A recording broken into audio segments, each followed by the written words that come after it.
ব্যবহার করবে, ভালো আচরণ করবে, তাদেরকে আল্লাহ রাব্বুল আলামিন 5টা পুরস্কার দান করবে। কে বলছেন? আশরাফ আলী থানভী রাহমাতুল্লাহি আলাইহি।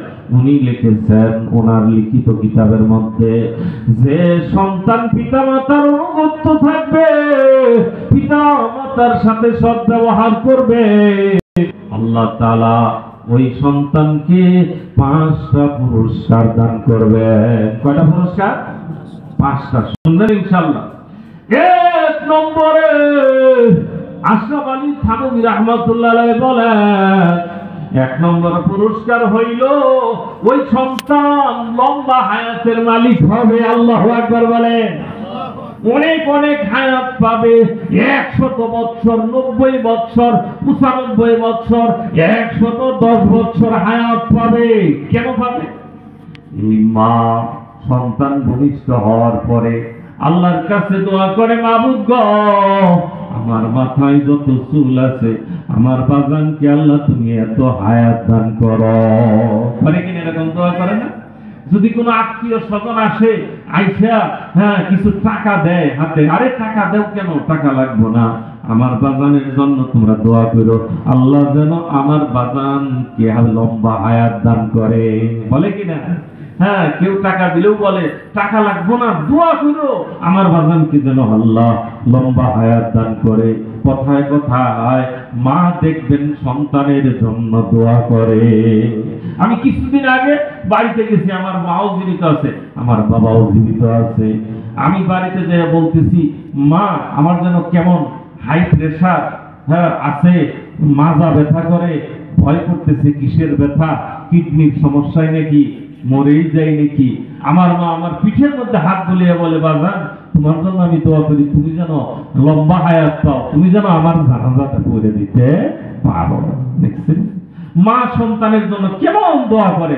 আমার মাজার ব্যথা, একদিন পরে আমি কিছু ওষুধ খাইছি, আমার মাজার ব্যথা ভালো হয়ে গেছে। আল্লাহু আকবার বলে।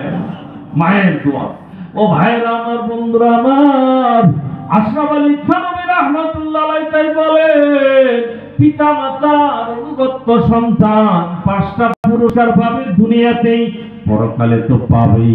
1 নম্বরে লম্বা হায়াতের মালিক হবে, 2 নম্বরে বালা মুসিবত হইতে বাঁচিয়া যাবে। কিসের থেকে? বালা মুসিবত হইতে বাঁচিয়া যাবে। জ্যৈষ্ঠ মাস, আষাঢ় মাস, শ্রাবণ মাস, আকাশটা ভালো না, ওয়েদার ভালো না, বৃষ্টি চমকাইতেছে, বৃষ্টি হইতেছে, বড় বড় ঠাটা পড়তেছে, সন্তান রিক্সা লইয়া রাস্তায় বাহির হইয়া গেছে, আল্লাহর তরফ থেকে ফয়সালা হয়ে গেছে, আল্লাহ তাআলা ফেরেশতাকে পাঠিয়ে দিয়েছেন, যাও যাও এই ঠাটা ওই রিক্সাওয়ালা ওই ছেলেটার মাথায় ফালাও। এদিকে ওই রিক্সাওয়ালার মা আসল পাতি আল্লাহর কাছে দোয়া করে আর কাঁদে, আল্লাহ গো, আকাশের অবস্থা ভালো না, বৃষ্টি চমকাইতেছে, ঠাটা পড়তেছে, আমার ছেলে রিক্সা লইয়া বাহিরে গেছে, রাস্তায় বাহির হইছে, আল্লাহ গো তুমি আমার সন্তানকে সহি সালামতে আমার বাড়িতে ফিরিয়ে দিও, আমার কোলে ফিরিয়ে দিও। এবার ফেরেশতা বলে, আল্লাহ গো, ঠাটা তো ফালাইতে চাইছিলাম, কিন্তু তার মায়ের দোয়া প্রতিবন্ধক হয়ে গেল। তার মা যে তার জন্য দোয়া করলো, এবার কি করব? আল্লাহ বলেন, ও ফেরেশতা গো, ওই ঠাটা তার ওই সন্তানের উপরে ফালাইও না, ওই ঠাটাটা তাল গাছের উপরে ফালাও, কিংবা বঙ্গোপসাগরে নিয়ে ফালাও। আল্লাহু আকবার বলে। মায়ের দোয়া কেমনে কাজে লাগে? 2 নম্বরে আশরাফ আলী থানভী রাহমাতুল্লাহি আলাইহি তাই বলছেন, মায়ের দোয়ার কারণে বালা মুসিবত থেকে শয়তান বাঁচিয়ে সন্তান বাঁচিয়ে যায়। 3 নম্বরে মায়ের দোয়া যে সন্তানের উপরে থাকে, সম্মানের চেয়ারে বসতে পারে। আল্লাহু আকবার বলেন। এই যে এখানে চেয়ারে বসে কথা বলতেছি, সভাপতি সাহেব চেয়ারে বসেছেন, সভাপতির আসন গ্রহণ করেছেন, নিশ্চয়ই তেনার মা বাবার দোয়া আছে, উস্তাদের দোয়া আছে। আর আমার ভাই, আমার জানবির অবস্থা, উনি আপনাদের মসজিদের সভাপতি, তাই না? আমাদের সখীপুরে সকল অনেক মানুষের পরিচিত, অনেক আগে থেকে ওনাকে চিনি, অনেকেই চিনে। হ্যাঁ, একজন যোগ্য মানুষকে আপনারা সভাপতি বানাইছেন। সভাপতি তো এরকম মানুষের হওয়া দরকার, আলেম হওয়া দরকার, ইমামের অনুপস্থিতিতে যারা ইমামতি করতে পারে। তাহলে আশরাফ আলী থানভী রাহমাতুল্লাহ বলছেন যে সন্তান মায়ের অনুগত্য থাকবে দুনিয়াতেই 5টা পুরস্কার পাবে, 3 নম্বর পুরস্কার হইল সম্মানের চেয়ার পাবে। তাহলে বুঝতে হবে যে সন্তানটা এমপি হয়, মন্ত্রী হয়, চেয়ারম্যান হয়, মাতাব্বর হয়, আলেম হয়, মুফতি হয়, হ্যাঁ মুহাদ্দিস হয়, হ্যাঁ তাহলে বুঝতে হবে এর উপর তার মা বাবার দোয়া আছে, ঠিক না? 4 নম্বরে আশরাফ আলী থানভী রাহমাতুল্লাহ আলাইহি লেখেন যে সন্তান মায়ের অনুগত্য থাকে ওই সন্তান হজ করার তৌফিক লাভ করে। আল্লাহু আকবার বলেন। হজ করতে পারে। কারণ কি হাদিসের মধ্যে আসছে সালাতু দাওয়াতিন মুস্তাজাবাত, দাওয়াতুল মাজলুম ওয়া দাওয়াতুল মুসাফির। যে হাদিসটা আগে বলতে চেয়েছিলাম, মা মিন ওয়ালাদিন বারদি ইয়ানজুরু ওয়ালিদাইহি নাজরা রাহমাতিন ইল্লা কাতাবাল্লাহু লাহু বিকুল্লি নাজরাতিন হাজ্জাতাম মাবরুরা। আল্লাহর নবী বলেন, যদি কোন নেক সন্তান তাহার পিতামাতার দিকে দয়ার নজরে তাকায়, মেহেরবানির দৃষ্টিতে তাকায়, প্রতিটা দৃষ্টির বিনিময়ে আল্লাহ রাব্বুল আলামিন একটা করিয়া কবুল হজের সওয়াব নিয়ে তার আমলনামায় লিখবেন। আল্লাহু আকবার বলেন। কবুল হজের সওয়াব আমলনামায় লিখবেন।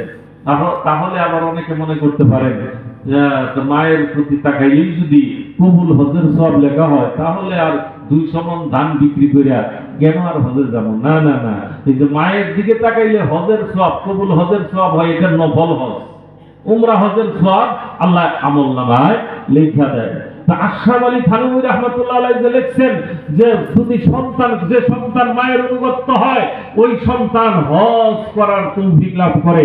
মায়ের অনুগত্য সন্তান যতবার মায়ের দিকে মেহেরবানির দৃষ্টিতে তাকাবে, বাবার দিকে মেহেরবানির দৃষ্টিতে তাকাইবে, ততটা নফল হজের সওয়াব তাহার আমলনামায় লেখা হবে। তখন ফেরেশতারা বলবে, আল্লাহ গো, তোমার এই বান্দার আমলনামায় অনেক অনেক নফল হজের সওয়াব লেখা আছে, দয়া করে আল্লাহ তাকে ফরজ হজ করার তৌফিক তুমি তাকে দিয়া দাও। আল্লাহু আকবার বলে। এই জন্য দেখা যায় অনেক সময় টাকা নাই, পয়সা নাই, হজে যাওয়ার মতো খরচ নাই, একজনে যায় বলে, হুজুর চলেন, আমার সঙ্গে চলেন, এবার আমি আপনাকে হজে লইয়া যাব, বলে কিনা? একজন আরেকজনকে হজে লইয়া যায়। এই জন্য আশরাফ আলী থানভী রাহমাতুল্লাহ আলাইহি বলেন, পিতামাতার অনুগত্য সন্তান হজে যাওয়ার তৌফিক লাভ করে। 5 নম্বর পুরস্কার হইল পিতামাতার অনুগত্য সন্তান মৃত্যুর সময় তার কালেমা তাইয়্যিবা নসিব হয়। ভাইরা আমার, বন্ধুরা আমার, হযরতে আলকামা রাদিয়াল্লাহু তাআলার সময় জবান বন্ধ হয়ে গিয়েছিল মায়ের সাথে বেয়াদবি করার জন্য। লম্বা ঘটনা। তার মা যখন তাকে মাফ করে দেয় তাহার জবানে কালেমা জারি হইয়া যায়। আল্লাহু আকবার বলেন। নবীর সাহাবী হওয়া সত্ত্বেও মায়ের সাথে বেয়াদবি করার কারণে তার জবানে কালেমা উচ্চারণ হইতেছিল না। নবী আমার যখন তার মাকে হাজির করাইয়া যখন তার মাকে বুঝাইয়া বললেন, তোমার সন্তানকে তুমি মাফ করে দাও, তা না হলে এই দুনিয়ার আগুনের চাইতে কঠিন আগুনে তোমার সন্তানকে পোড়ানো হবে। এই কথা শোনার পর আলকামার মা আলকামাকে মাফ করে দেয়। বিনিময়ে নবীজি দেখতে পারে সাহাবায়ে কেরামদেরকে পাঠিয়ে দেয়, দেখো আলকামার কি অবস্থা। সাহাবায়ে কেরাম দৌড়ে যাইয়া দেখি আলকামার জবান দিয়া কালেমা জারি হইতেছে। আল্লাহু আকবার বলেন। ওই যে মুআয আর মুআব্বাস নাম দুটো মনে আছে আপনাদের? আমি আর কোনো পয়েন্ট বাড়াবো না, এই ঘটনাটাই আপনাদেরকে শোনাবো ইনশাআল্লাহ। এই মুআয আর মুআব্বাস বলে, ও মা, তাই শুনেছি, নবীজির মুখে শুনেছি, মা বাবা যদি সন্তানের জন্য দোয়া করে ওই দোয়া আল্লাহর দরবারে কবুল হয়ে যায়। এখানে মা বোনদের একটা প্যান্ডেল দেখলাম, করছেন না সভাপতি সাহেব? প্রচুর মহিলারা হয়েছে। মা বোনদের উদ্দেশ্যে আমি দুইটা কথা বলবো। ও মায়ের, আমার মায়ের জাতি, আপনাদেরকে ইসলাম সম্মান দিয়েছে, আপনাদেরকে ইসলাম অধিকার দিয়েছে, এজন্য আপনারা পর্দা রক্ষা করে চলবেন, নবীর আদর্শ বাস্তবায়ন করবেন, নবীজির আদর্শ বাস্তবায়ন করবেন। আমি যে আয়াতটা তেলাওয়াত করেছি শেষেও কিছু ফিনিশিং দেব। মা বোনদেরকে ইসলাম কেমনে অধিকার দিলেন? একটা মেয়ে জন্ম নেওয়ার পর তার লালন পালন করার দায়িত্ব কার গো? মা বাবার। তার দায়িত্ব। মহিলারা কোন সময় অবলা না, বলে যে অবলা সরলা, অবলা বলতে কিছু নাই। মহিলাদের অধিকার বেশি। কেমনে বেশি? পুরুষের চাইতে বেশি। আপনার সন্তান, আপনার ছেলে যা পাবে তার অর্ধেক পাবে আপনার মেয়ে, ঠিক না? কিন্তু এটা তার খরচ করতে হবে না, খরচ করার কোনো আদেশ নাই। সন্তানেরটা খরচ করতে হবে। সে বিবাহ শাদী করলে তাকে খরচ করতে হবে না।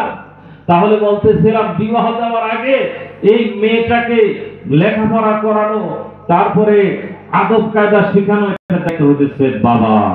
হাদিসের মধ্যে আল্লাহর নবী উৎসাহ বাড়িয়ে দিয়েছে, যে ব্যক্তি একটা মেয়েকে উত্তম শিক্ষায় শিক্ষিতা বানাইয়া উত্তম পাত্র দেখিয়া বিবাহ দিলে সে একটা জান্নাত পাবে। সুবহানাল্লাহ। যে ব্যক্তি দুইটা মেয়েকে এভাবে উত্তম শিক্ষায় শিক্ষিতা বানাইয়া ভালো পাত্র দেখিয়া বিবাহের ব্যবস্থা করে দিবে, সে দুইটা জান্নাত পাবে। সুবহানাল্লাহ বলেন।